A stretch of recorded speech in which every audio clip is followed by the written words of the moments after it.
What's up, everybody, and welcome to This Week in JetHawks Baseball. I'm Jason Schwartz, and on this episode, we're going to be stepping off of the field and into the kitchen, where the JetHawks top chef, Adam Fillenworth, is going to show you a couple recipes that he's thought up, and the best one might even find its way onto the menu here at the hangar by the end of the season.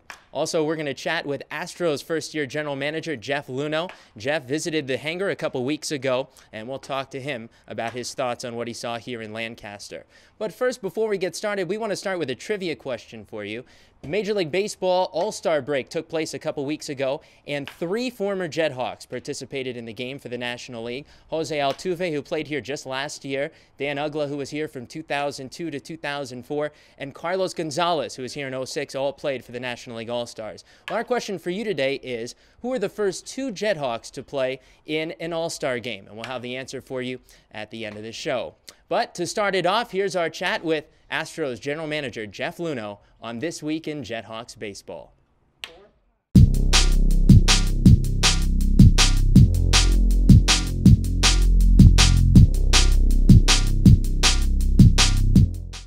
We're now joined by Houston Astros general manager Jeff Luhnow here on This Week in JetHawks Baseball. And Jeff, great to have you out here. Welcome to Lancaster. Well, it's nice to be here. It's my first time in this area, Antelope Valley or whatever it's called, and it's a beautiful ballpark, beautiful area, so I'm delighted to be here. Jeff, you're making your rounds in the Astros organization. This is your first year as the general manager. Tell people what you're trying to accomplish here by visiting Lancaster and checking out the team. Well, we've made clear that our strategy is to build from within and to have the best young talent in baseball, and the relationship between the home office and the affiliates is going to be really important. So I wanted to make sure that I visit every affiliate this year, get to see the players, get to talk to everybody, see the ballparks, and really make that increase that connection between our minor league system and the major league organization. Now, this has really been a fun year here in Lancaster, the team experiencing success that they've never experienced before under the Astros. Same goes throughout the entire Astros organization. Talk about that success, and that obviously has to mean a lot to you in your first year. Well, it does. It's something we stressed from the beginning of spring training, that we want to produce teams that have that winning mentality and produce results on the field. You know, we're not quite there yet in Houston, but it all starts with the minor leagues, and right now we have the second best winning percentage in all of the minor leagues across the 30 organizations. So that's a testament to the hard work that the staff is putting into it and the caliber of players that we have. I'm pretty excited about a lot of the young players we have in our organization. Well, one of those young players is George Springer, who's having a fantastic year. Astros first-round pick last year, and I know a lot of people here in Lancaster are hoping he can stick around, but there's been a lot of movement throughout the California League, and I know there's a chance that we might see George move up to AA at some point, but from what I understand, there are a couple good players down in Lexington who we might see later on. There are, and this is the time of year where you do see some player movement. It's really a little past the halfway point in the big league season, and it's well past the halfway point for full clubs. And I think you want to challenge these players. You want to give them at least a month and a half at the next level. I think at some point we will promote George. He's had a terrific season here, but we're not in any rush, and there are some really good, exciting young prospects in Lexington. Then hopefully when we move him, we'll bring one of them here. Well, you came actually from the St. Louis Cardinals organization. You were there from 2003 to 2011. You had 2 World Series championships there, lots of success. Now, what are some of the things that you brought from St. Louis and your time there to the Astros organization that you're trying to implement here in Houston? I think a lot of it is a focus on how you draft and sign and develop players, and doing it in a systematic way and really having success with that. And when I got to St. Louis in 2003, their farm system was rated very poorly. There were not a lot of major league players that were being promoted out of the minor leagues, and lo and behold, we worked on that. It was not just myself, a lot of people around me, but we worked hard and had some success, and last year's World Series team had a lot of those players on it. So really, we're trying to do the same thing here in Houston. You know, we're gonna be competitive in a few years, I believe, consistently, and a big part of that's going to be the types of players that we're able to draft and develop and sign and get to the big leagues through our organization. Now, for people at home who might be watching and maybe aren't familiar with you and how you got here, talk about yourself a little bit and your path to the general manager position in Houston. Well, it's a little bit of an unusual path. I had 3 careers before I started in baseball, but I started in baseball in 2003 and worked in the Cardinals in player development and scouting, ran the international area, and also focused on all the analytical support for the front office. And last year in December, I got a chance to interview for the Astros job, and I saw eye to eye with Jim Crane and George Postolos, and I had prepared a plan, and it was very similar to the plan that they wanted to implement. And so I'm blessed and fortunate to have this opportunity. It's a great organization, 50 years in the National League. We're going to be moving to the American League next year. We're still without a championship. We had one World Series appearance, but really we'd like to get another one and win it this time and do it in the next 5 years. That's the goal. Well, we're definitely pulling for you guys over there in Houston. And final question for you. Of course, as a general manager, the big news that goes out there is what you do at the big league club. But a lot goes into the minor leagues, and one of the big things there is the draft. And you just had your first draft that you oversaw back in June. Carlos Correa, the first overall pick, and 39 other picks or so.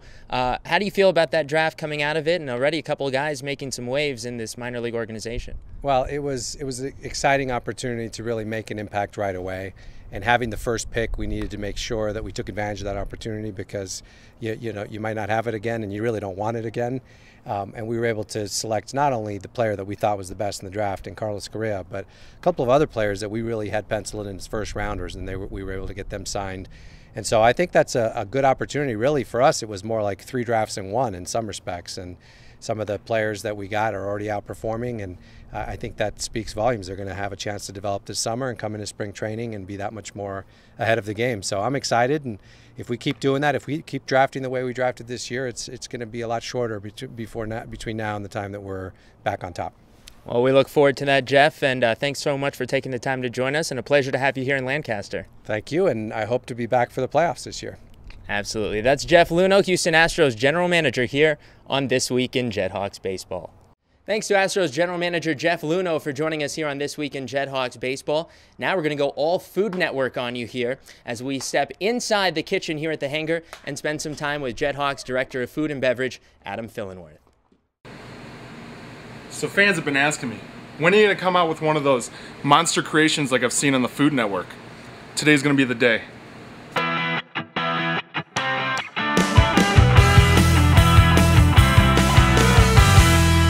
I hope you guys are hungry, because we're going to make not 1, not 2, but 3 monster creations.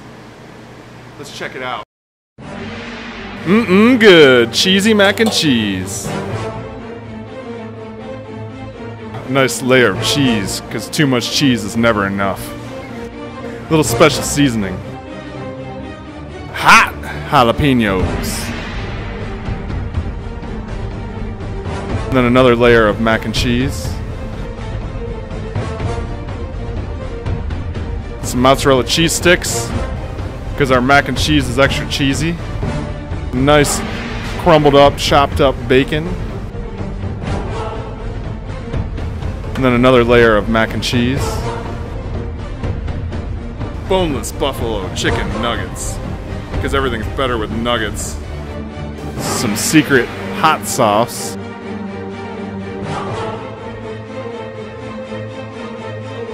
Another layer of mac and cheese, because we love our cheese. Another layer of bacon. Now, nice layer of cheese, because too much cheese is never enough.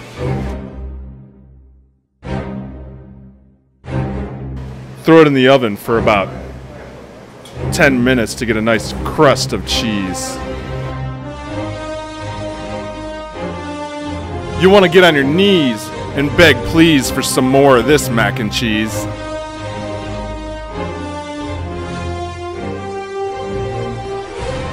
Mac and cheese that brings you to your knees.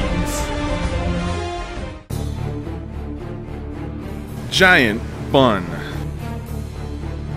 because we like big buns. Johnsonville bratwurst. Sweet baby barbecue sauce. Sauce.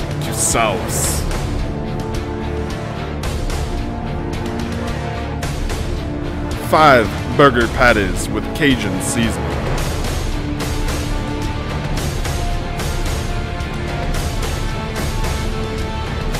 15 slices of bacon. Because we're American.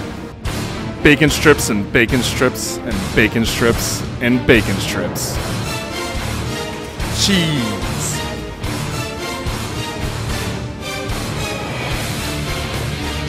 6 bratwurst sausages. 15 more slices of bacon. Because we're really American. Cheese. Stick some cheese in there. 15 onion rings. One ring will never rule them all. Pickles. Sweet Baby Ray's barbecue sauce. You know anything better than one big bun? Two big buns.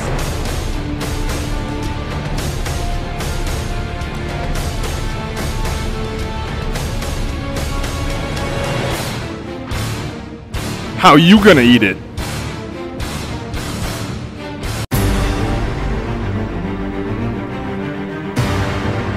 Banana peppers, onions, tomatoes, pepperoni, chicken,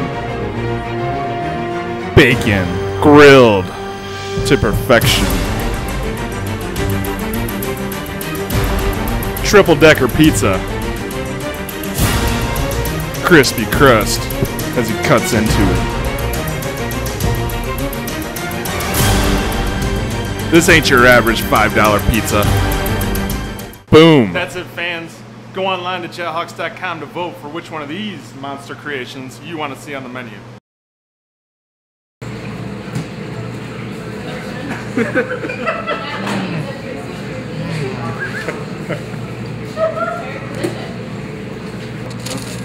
Huge bites. More than a mouthful.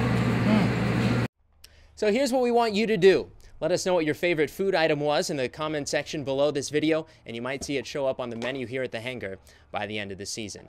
That's going to do it for this week in JetHawks baseball, but first we want to give you the answer to our trivia question that we gave you earlier in the show. The question was, who were the first two JetHawks to participate in a Major League Baseball All-Star game? Well, the answer, back in 2006, relief pitcher Brian Fuentes of the Colorado Rockies and starting pitcher Brandon Webb of the Arizona Diamondbacks each represented the National League.